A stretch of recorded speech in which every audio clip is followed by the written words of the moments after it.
Uh, Thank you very much. My name is Ignatios Athanasiadis, and I'm one of the main developers of MoFEM, and I'm a postdoc at the School of Engineering of the University of Glasgow in the GCEC group. And today I'm going to present you the third part of the present UKACM School topic on many flavors of weak forms. That is the topic of linear acoustics.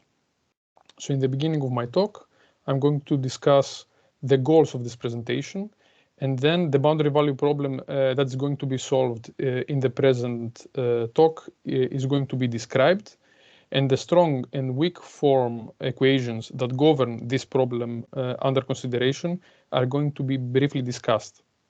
Then the code that has been implemented in MoFEM to solve the linear acoustics problem is going to be dissected, and finally post-processing of results and the results themselves are going to be discussed. So the goal of this presentation is to understand how to solve complex field problems, how to deal with two fields in MoFEM, and also, maybe the most important bit is to how to push forms integrators in pipelines. That is an important concept both for current users and developers of the code and for future ones, because they can develop and solve linear problems in an easy way and very fast. Everything that will be presented in this talk can be found in the tutorial CLX in MoFEM web pages. So the 2D problem under consideration in this presentation is going to be the transducer generator. And here you can see the geometry of this, where each edge is one unit length. And with gray color, you can see the area that is going to be our domain that is denoted by omega. The red lines presented here are the quasi-absorbing boundaries that are denoted with gamma 1, and with black line is denoted the location of the transducer generator.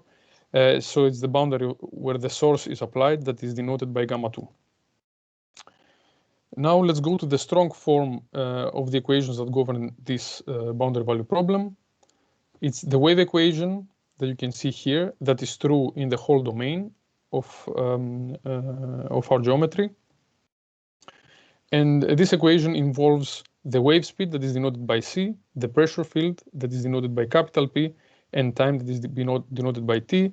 And this is a hyperbolic equation that involves second derivatives in time and space. Regarding the quasi-absorbing boundary conditions, the equation presented here, that is the Bayes-Turkel boundary conditions, is taken into account, and it's true in all the boundary gamma 1 that is presented with a red line. Capital N is the unit normal vector on gamma 1. Also, Dirichlet boundary conditions are taken into account, and they are true on boundary gamma 2. And this is a monochromatic cosinus function of amplitude equal to 1, where with omega frequency is denoted. By assuming that the solution of this system of equations admit separation of variables, we can try to find for the solution of the pressure wave to be equal to the real part of this product here, where the right-hand part is the complex wave, and the left-hand part is a variable that varies only spatially, and we assume to be a complex field with two independent variables, that is the real part and the imaginary part. So when we do this assumption, we can substitute this product into our equations, and we can find that the components of time, since this problem is monochromatic, the components of time can be eliminated, and we end up with equations that involve complex values only. And as you can see later, in order to take the weak formulation, we first take into account the new problem that has been recovered after that substitution, that is the Helmholtz problem.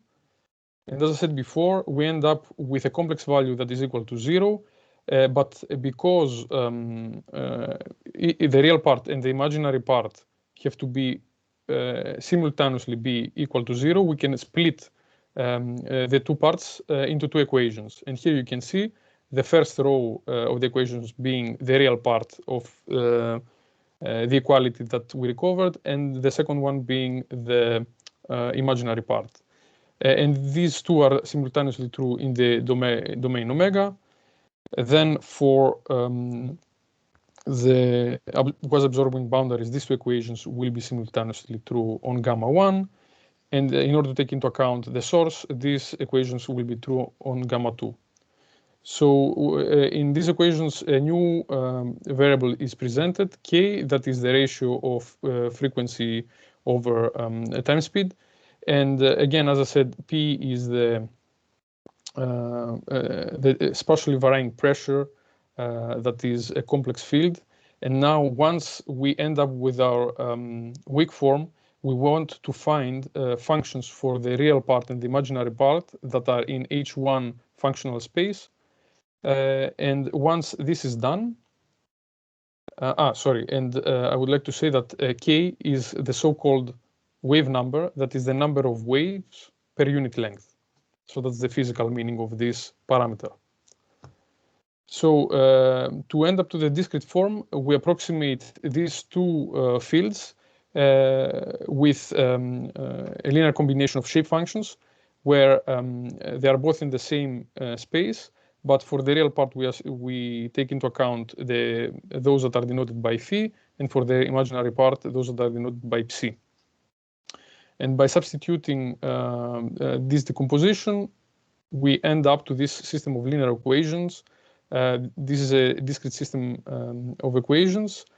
And on the left-hand side, we can see the bilinear forms, while the right-hand side is equal to 0. But on this, we have to impose also the essential boundary conditions that are fulfilled for these two equations in the integral sense. So again, similarly to the previous presentation that was done by Hong, a function that is called the run problem is the one that is calling for a series of other functions that deal with this problem. The first one being the read mesh that will read the input mesh. Then the function that is called setup problem is going to be invoked, and this involves definition of the fields within on the entities of our input file. Here, a simple interface gives us access to the domain elements, but also the boundary elements, because in this problem we need to access both domain and boundary. And then two fields are assigned for the domain and the boundary. One is for the real denoted by P real, and the other one for the imaginary field that is denoted by P imag. They are both in H1 space. The base that is chosen is Ainsworth-Bernstein Bezier base. And finally, the number of coefficients per shape function is equal to 1, that being that the fields are scalar. Also regarding the choice of order, similar to the previous tutorial, the command parameter dash order can be used in order to change the order by the user. Then regarding boundary conditions, this function is invoked, and within this, this deals properly with the boundaries gamma 1 and gamma 2 in order to be taken into account while assembling the system of linear equations. Moving forward to the assembled system function, this is the most important function for this tutorial because, as I said earlier, the focus will be on pushing forms integrators, and the main purpose of this is to push them into the proper pipelines in order to be then delivered by the solve system function in order to start going through them and computing and assembling. That is done in the next function. Here you can see that a pipeline manager is defined, and this pipeline manager is going to manage the various pipelines that are going to be used. K here is given by default equal to 90, but it can be changed by the command parameter -k. And the series of lambda functions in C++ can be seen here. And those that are of the most important are set domain and set boundary, that are called in order to push domain operators and boundary operators in the pipelines. Here, I would like to have to seize the opportunity to explain a little bit more what forms integrators are, because they are a very important concept, as I said. And they are a templatized class to calculate and assemble linear and bilinear forms. They are tested and optimized already, and therefore, they offer ease, confidence, and rapidness to fully implement linear operators without a lot of time to be needed to be spent in order to have a running code. Back to the implementation of the function. Now we're going to have a closer look on set domain lambda function. In this lambda function, the pipeline that is going to be used is solely the domain left-hand side pipeline, because for the domain, only bilinear forms to the left-hand side are going to be assembled. And therefore, all operators presented here are going to be pushed to that pipeline. As Hoang said earlier, for 2D problems, we have to push the operators that in order to evaluate the inverse of the Jacobian and then transform the gradients of shape functions from the parent domain to the spatial domain. And now I'm going to focus on forms integrators. So the first operator that is pushed is op domain grad grad. And this is basically an alias for the template op grad grad that operates on domain elements and also acts on for scalar base scalar field in the 2D domain. Moreover, this operator, by giving these two strings and this function, it operates on real rows, real columns, and evaluates this integral. And also by passing this lambda function beta, this is passed by pointer and returns -1 in order to multiply this integral by -1. A similar operator, the same operator is pushed next, but now this operator operates on imaginary rows and imaginary columns. And the same lambda function is passed because it's multiplied by -1 and evaluates this integral here. After that, a new operator is pushed. This is called op domain mass, and this is an alias for this template specialization that again operates on domain elements, and it acts for scalar base and scalar field. This operator evaluates this integral here, and as I said before, by using these strings, it operates on real rows and real columns, and the lambda function k2 is passed by pointer in order because it returns the square of k in order to multiply this integral by the square of k. The same operator is pushed later on with the same lambda parameter, but now this operates on imaginary rows and imaginary columns. Finally, these domain elements have to know what kind of integration rule they have to perform, and this is done by passing by pointer the integration rule lambda function in this function that gives access to the left-hand side domain elements. Now we move to the second very important lambda function here, that is the set boundary function. And in this one, we are going to do all assemblies that are related to degrees of freedom that are located on the boundaries of our input file. Two pipelines are considered here. The first one is for the left-hand side boundary, and the other one is for the right-hand side boundary. For the left-hand side pipeline, the first operator that is pushed is op boundary mass, and this is an alias for the template specialization op mass that now acts on edge elements and operates on scalar base and scalar field. This is pushed in order to evaluate this bilinear form, and now for the first time you can see how imaginary and real fields can be mixed. So this acts on imaginary rows and real columns in order to evaluate this integral here. And Kp now is passed as a pointer function in order to multiply this integral by k. Next, the same operator is pushed again to the same pipeline, but now this one operates on real rows and imaginary columns, and a different lambda function is passed in order to multiply this integral by minus k. Again, the same operator is pushed, but now this one is operating on real rows and real columns rather than having the a mixture of the two like before, in order to evaluate this integral presented here.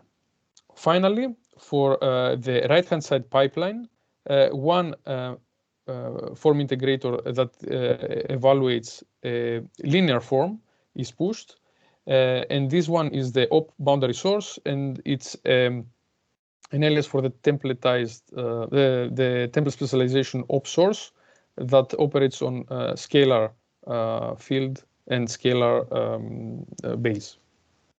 And this is pushed in order to evaluate this integral and assemble this on the right-hand side of our system of equations. Also, this beta lambda function is passed in order to multiply this integral by -1.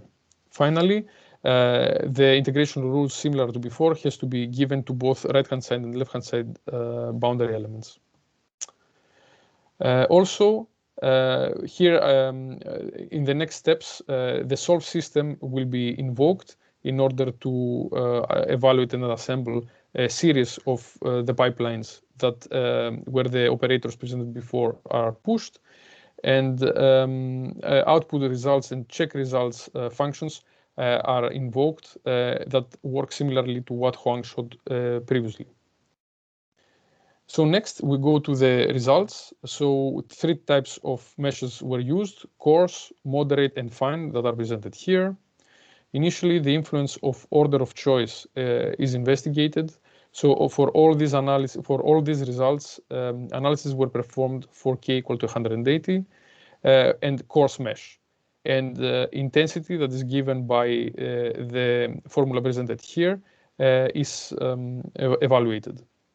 So moving from left to right, the order is increasing from 1 to 4.